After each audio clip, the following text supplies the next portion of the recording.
Etude number 2, part 2. When you're looking at part 2, you might say, I start off very easy. I have 3 measures of rest and 1 beat rest all at the beginning. I don't have to play anything. I could just relax. Well, this is the time you have to concentrate the most. This is when you have to count and know where the beats are, know exactly where 1, 2, 3, 4 are. Keep a steady count and come in strong when you play. It's one of the harder things to do in music. So what I would be doing when I'm counting this, I would be going for the first 3 measures. I'd be going 1, 2, 3, 4, 1, 2, 3, 4, 1, 2, 3, 4, 1. Okay? When you're counting and waiting to come in, you should be ready to play any time. You shouldn't have your hands down. You should be ready as if you're playing the notes. That's how you're resting. Here's part 2.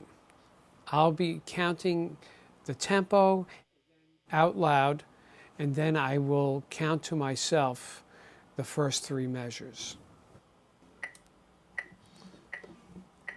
1, 2, 3, 4.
And make sure you stop and you rest on the 4th beat of the last measure.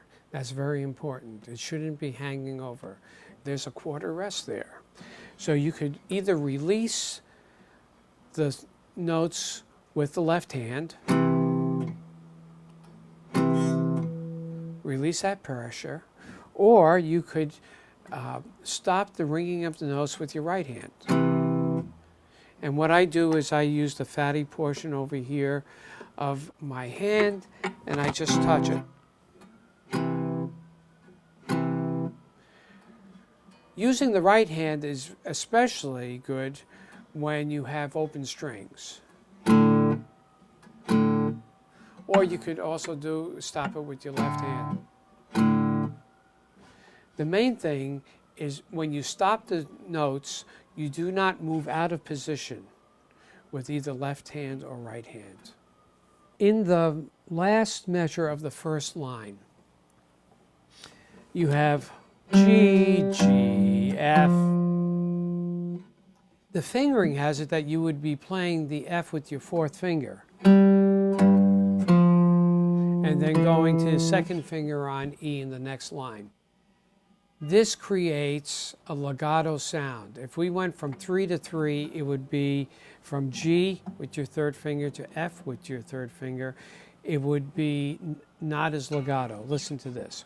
1. That's with the 3rd finger. Here's with the 4th finger. 1, 2, 3, 4, 1. And the reason why we're doing this is to get used to using different fingers in different situations so that we can make good choices and get used to playing things differently so we can make a musical choice when we're playing any piece of music.